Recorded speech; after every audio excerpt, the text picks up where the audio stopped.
अब हम पढ़ेंगे रिप्रेजेंटेशन ऑफ सेट्स। सेट्स को रिप्रेजेंट करने के तरीके। रिप्रेजेंटेशन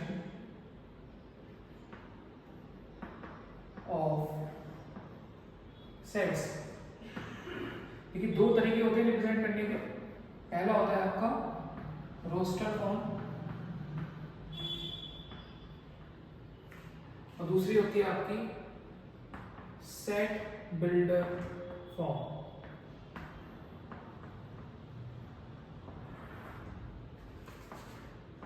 इसका दूसरा नाम है टेबुलर फॉर्म। टेबुलर फॉर्म भी बोलते हैं इसको।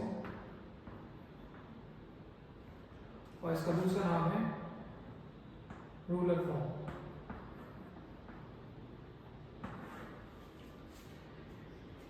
तो आपकी दो फॉर्म हो गई। अब यही दो फॉर्म आपको पढ़नी है। देखिए जनरली मैं आपको समझाऊंगा बहुत ही, ये तो इनकी मैथमेटिकल टर्म्स है, मैं आपको जैसे याद रखने के हिसाब से। ये एक्सपेंडेड फॉर्म कहलाएगी और ये शॉर्ट फॉर्म कहलाएगी। जनरल फॉर्म में इसको कन्वर्ट करते हैं, सब सिखाऊंगा मैं आपको।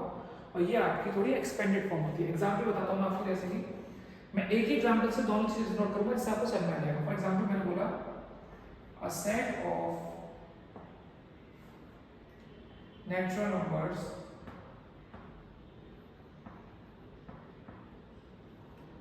greater than 5 and less than 10। अब मुझे मैंने बोला है एक सेट बताना है नेचुरल नंबर्स का। कैसे नेचुरल का कैसे होना चाहिए? ग्रेटर देन 5, 5 से ज्यादा होना चाहिए, लेस देन 10। तो मैंने इसको मान लिया, एक सेट मान लिया, मान लीजिए सेट मान लिया। और इसके अंदर जितने भी आपके नंबर्स आएंगे उनको आपको सबको मेंशन करना पड़ेगा। 6, 7, 8, 9। तो ये जो एक्सपेंडेड करा आपने, तो जनरल फॉर्म लिखे सारे एलिमेंट्स को मेंशन करा है, जो जो सेट्स में आ रहे हैं, जो जो उस कंडीशन को सेटिस्फाई कर रहे हैं, ये सारी इस कंडीशन को सेटिस्फाई कर रहे हैं और आपने सबको लिख दिया है प्रॉपर्ली। ये कहलाएगी आपकी रोस्टर फॉर्म, यानी कि एक्सपेंडेड फॉर्म। सिंपल से कोई आपकी एक्सपेंडेड फॉर्म बड़ा चढ़ा करके इनको लिखा रहता है। सेम क्वेश्चन अगर हम यहाँ लिखेंगे, इसी को रिप्रेजेंट करें अगर हम रूलर फॉर्म के होगा, तो हम रूलर फॉर्म में क्या लिखेंगे? हम मानेंगे एक सेट माना हमने, सेम सेट मान लेंगे ए सेट है ये, कर्ली ब्रैकेट्स लगेंगे, इनको कर्ली ब्रैकेट्स बोलते हैं। फिर हम एक वेरिएबल मानेंगे एक्स। हमने वेरिएबल माना एक्स सच दैट, देखिए ये दो डॉट जो लगते हैं इनको बोलते हैं सच दैट। अब इस एक्स की बताएंगे कि एक्स है क्या, इसके बारे में बताना पड़ेगा। सच that x is a natural number. एक x क्या है? ये नेचुरल नंबर है which is greater than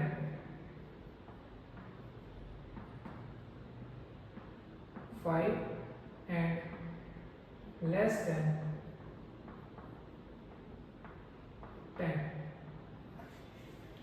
अब आपने यहाँ पे सारे लेटर्स नहीं लिखे, नंबर सारे। अगर आप मान लीजिए अगर ये मैं कह रहा था कि आपको एक ऐसा नेचुरल नंबर बताने हैं जो ग्रेटर देन हो 5 से और लेस देन हो 100 से, तो बहुत सारे नंबर होते हैं। उस केस में ये वाला बहुत ज़्यादा हेक्टिक हो जाता है लिखने के लिए, बहुत ज़्यादा कंबलसम हो जाएगा आप लोग के लिए कि पूरा लिख रहे हो आप उसको। तब उस केस में आपका सेट बिल्डर फॉर्म आती है, जिसमें आप जनरलाइज कर दिया कि एक सेट है जिसके अंदर वेरिएबल क्या है? एक्स है। और ये एक्स क्या है? X is a natural number जो बिलोंग करेगा 5 और 10 के बीच में आने वाले नंबरों से। ठीक है, एक तो ये तरीका है। दूसरा तरीका क्या है? और भी बढ़िया तरीका होता है इसका, क्योंकि आप अभी सीख रहे हैं इसको। एक्स एक सेट है ए जिसके अंदर एलिमेंट क्या है? एक्स। सच एक्स क्या है? Such that x is such that. अब सच दैट में आप क्या करोगे? X belongs to natural number. पहली बार बताओगे एक्स कहां से बिलोंग कर रहा है? नेचुरल नंबर से। कंडीशन क्या है? 5 लेस देन 5 और 10 के बीच में लाई करेगा। ये और शॉर्ट हो गया। अब आपको ये जो स्टेटमेंट आपने लिखा है which is greater than 5 and less than 10, इसको आपने मैथमेटिकली रिप्रेजेंट कर दिया। These both are the same conditions, but इनको आपने प्रॉपर्ली टोटली मैथमेटिकल लगा दिया, नो इंग्लिश। यहाँ आपने सेंटेंस का यूज करके थोड़ा सा बता दिया है।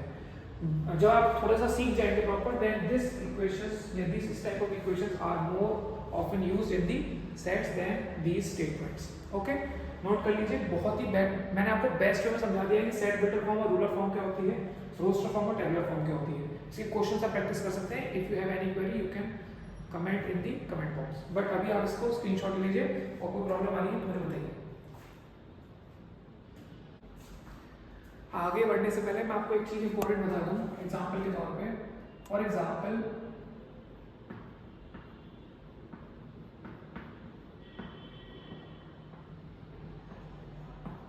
मैंने एक वर्ड लिया है, बोला दबाओ। अब मैंने बोला है कि जितने भी लेटर्स हैं इसमें उसको आप सेट की फॉर्म में कन्वर्ट कर दीजिए। तो मैंने एक सेट लिया और मैं इसमें जितने भी लेटर्स हैं उनको अलग अलग सेपरेटेड बाय द कॉमास, जितने भी एलिमेंट्स होंगे उनको कॉमा सेपरेट करेंगे। तो M O R A D. अब देखिए M O R A D, A फिर से रिपीट हो गया। रिपीटेड एलिमेंट को एक बार ही काउंट किया जाएगा। इसके अंदर रिपीटेड जितने भी लेटर्स होंगे काउंट, जब वो एलिमेंट की फॉर्म में लिखे जाएंगे काउंट एक बार ही किए जाएंगे, दोबारा मैं नहीं लिखूंगा। बी, दोबारा ए आ गया नहीं लिखूंगा, दोबारा डी आ गया नहीं लिखूंगा। इसका मतलब मेरे एलिमेंट्स ये आ गए 1 2 3 4 5 6 और ये जितने भी इसमें थे उसमें से सिर्फ 6 आएंगे। यानी कि रिपीटेड जो लेटर्स होंगे नंबर्स होंगे उनको हम जो साइड्स में लिखेंगे एलिमेंट के फॉर्म में या मेंबर्स के फॉर्म में, तो वो एक बार ही काउंट किए जाएंगे। ठीक है, चलिए आगे बढ़ते हैं। अब कुछ इंपॉर्टेंट सेट्स होते हैं। पहले मैं आपको 3 सेट पढ़ा रहा हूँ, उसके बाद 2 सेट्स और पढ़ाऊंगा। ठीक है, देखिए पहला सेट है आपका फाइनाइट सेट, फाइनाइट सेट्स। ठीक है, दूसरा सेट है आपका इनफाइनाइट सेट्स, इनफाइनाइट सेट, और लास्ट होता है आपका नल सेट। ठीक है, देखिए फाइनाइट सेट्स क्या होता है, जिसमें एलिमेंट्स को आप काउंट कर सकते हैं, यानी कि एलिमेंट्स आर काउंटेबल, यानी कि जितने भी एलिमेंट्स आ रहे होंगे उनको आप काउंट कर सकते हैं। 10 हैं 20 हैं जितने भी हो काउंटेबल है।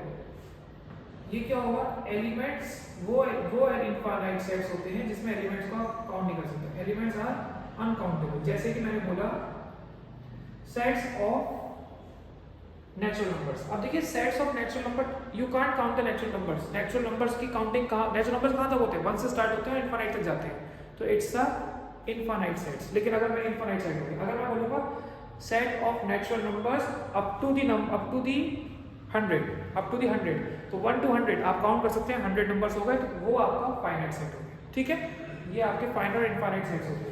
अब आता है नल सेट। एलिमेंट्स कितने होने चाहिए, 0। अगर किसी भी सेट में एलिमेंट कितने हैं, एक भी एलिमेंट नहीं है तो क्या कहलाएगा, नल सेट। अच्छा, इसको रिप्रेजेंट कैसे करते हैं, इट इज रिप्रेजेंटेड बाय 5, इसे बोलते हैं आप 5। तो इट इज रिप्रेजेंटेड बाय 5, यानी कि नल सेट को हम रिप्रेजेंट करते हैं एक 5 से, it is also a Greek letter 5 से डिनोट करते हैं। ठीक है, अच्छा इसके बाद एक इंपॉर्टेंट चीज होती है जो बहुत आती है, वो आपको समझनी है, cardinal number. Cardinal number, cardinal number. ठीक है, क्या होता है कार्डिनल नंबर? कार्डिनल नंबर का मतलब क्या होता है, number of elements, number of elements in a set. एक सेट में कितने एलिमेंट्स हैं वो कौन बताता है, कार्डिनल नंबर। और इसको कैसे लिखते हैं, फॉर एग्जांपल सेट ए है तो नंबर ऑफ ए, तो जो भी आएगा आपका m मान लीजिए, तो ये m जो है, ये m जो है ये आपका क्या है, कार्डिनल नंबर, कार्डिनल नंबर। तो आप समझ सकते हैं कि कार्डिनल नंबर क्या होता है। अब देखिए अगर नल सेट के कार्डिनल नंबर की बात करें जाएंगे तो कितना आएगा, 0। इनफाइनाइट सेट का कितना आ जाएगा, इनफाइनाइट फाइनाइट सेट का कोई नंबर आएगा 10 20 जो भी जितने भी सेट आपके एलिमेंट्स होंगे वो एक कार्डिनल नंबर आपको बता दिया जाएगा। ये 3 सेट हो गए। इसके बाद 2 सेट्स और हैं, मैं समझाता हूँ आपको। उन 2 के कुछ इंपॉर्टेंट पॉइंट्स को दिखाता हूँ, तब तक इसको आप स्क्रीनशॉट ले लीजिए, कैप्चर कर लीजिए, इनके शॉर्ट नोट जरूर बना लीजिएगा, बहुत ईजिली कवर हो जाएगा आपका पूरा का पूरा सेट्स। नाउ नेक्स्ट आते हैं कुछ 2 तरह के सेट्स और होते हैं मेरे पास। पहला है इक्विवेलेंट सेट्स। ये जो सेट्स थे पिछली बार वाले, ये नंबर ऑफ एलिमेंट्स पे थे कि इनफाइनाइट एलिमेंट्स है तो इनफाइनाइट सेट, काउंटेबल एलिमेंट्स हैं तो आपके फाइनाइट सेट, 0 एलिमेंट है तो आपका नल सेट। ये आपके कुछ प्रॉपर्टी के होते हैं जिसको बोलते हैं, पहला है आपका इक्विवेलेंट सेट। देखिए अगर दो एलिमेंट्स हैं, फॉर एग्जाम्पल दो सेट है, फॉर एग्जाम्पल सेट ए और इसके अंदर 1 2 3 4 चार एलिमेंट है और बी है और इसके अंदर आपके पास ए बी सी और डी चार है, यानी कि दोनों एलिमेंट्स का कार्डिनल नंबर कितना है? इस वाले का कार्डिनल नंबर कितना हो गया आपका? कार्डिनल नंबर इसका कितना है? 4। इसका कार्डिनल नंबर कितना है? 4। तो जब कार्डिनल नंबर सेम होता है यानी कि नंबर ऑफ एलिमेंट्स की क्वांटिटी सेम है, इफ नंबर ऑफ एलिमेंट्स अलग अलग हो सकते हैं लेकिन नंबर की बात चल रही है यहाँ पे, number of elements are same, then sets are called equivalent sets. तो सेट्स क्या कहलाते हैं? Equivalent sets. ठीक है, अब दूसरा आता है आपका इक्वल सेट्स।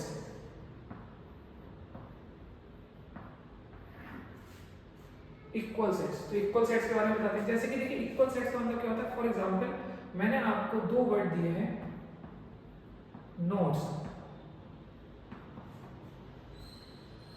और एक दूसरा वर्ड दिया है स्टोन्स। 1 2 3 4 5 1 2 3 4 सॉरी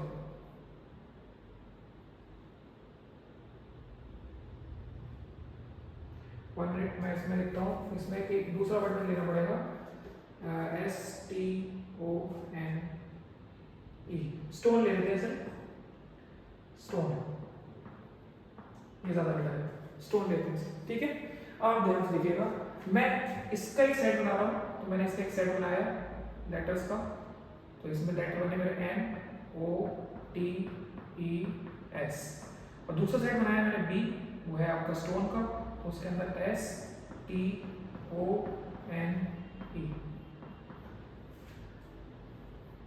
आप जल्दी जल्दी तक बनाएंगे तो आप ऐसे करके बनाएंगे, इसको वैसे आप कर्ली बनाए कुछ फर्क नहीं पड़ता है ज़्यादा, बस रिप्रेजेंटेशन पता होनी चाहिए आपको।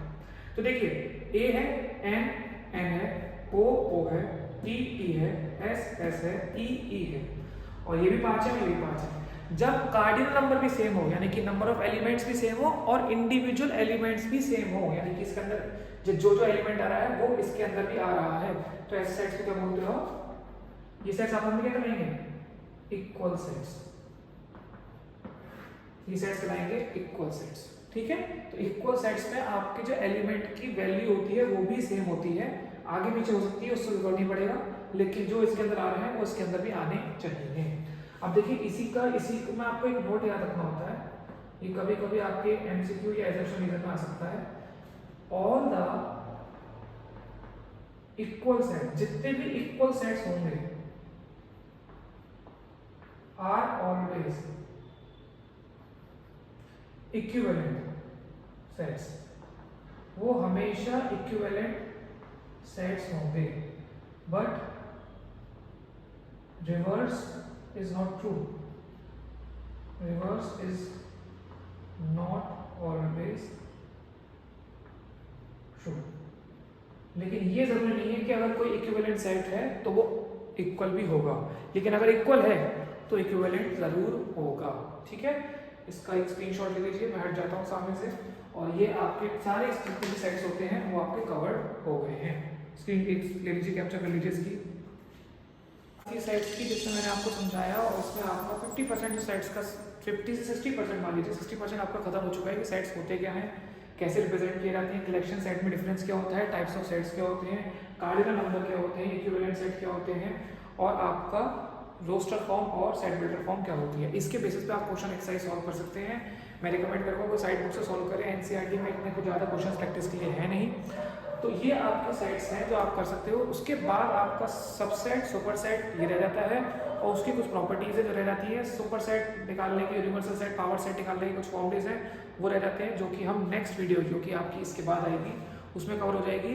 लेकिन आप ध्यान से देखें कि इस वीडियो को प्रॉपरली देखें, कोई चीज़ नहीं समझ में आ रही है दोबारा देखें, तभी वो सेकंड वीडियो आपके लिए वेलफेयर होगी, जिसमें आपकी 2 वीडियो देखने के बाद आपका सेट्स पूरा खत्म हो जाएगा। तो एक सेट जो एक ऐसा चैप्टर होता है जिसको बच्चे समझने में इतनी इशू लाते हैं, थियोरिटिकल चैप्टर होता है, समझने में इश्यूज आते हैं, मैंने ट्राई किया है कि आपको इजीली समझ में आ जाए। इसके बाद आपकी ड्यूटी बस इतनी सी है कि आप इसको नोट करें, प्रॉपर्ली समझें और नेक्स्ट वीडियो के लिए आप चैनल को सब्सक्राइब करें। ज़्यादा से ज़्यादा सब्सक्राइब जितने ज़्यादा होंगे, जितने ज़्यादा कम्युनिटी बढ़ेगी, उतने ज़्यादा जो स्टूडेंट्स हैं उनको फ़ायदा पहुँचेगा और उतने ही ज़्यादा हम लोग की रीच जो है वो आगे तक पहुँचेगी। तो तब तक के लिए आप इसको देखिए, इसके बाद आपकी वीडियो एकदम आ जाएगी। ये वीडियो आपको आज ही मिल जाएगी और उसके बाद आपको नेक्स्ट वीडियो इसके बाद जो मिलेगी वो आपकी सेट पार्ट 2 होगी और उसके बाद में रिलेशन और फंक्शन की वीडियो ट्राई करूंगा कि आपको दे दी जाए इन अ सीक्वेंस वे। तब तक के लिए thank you so much, bye bye.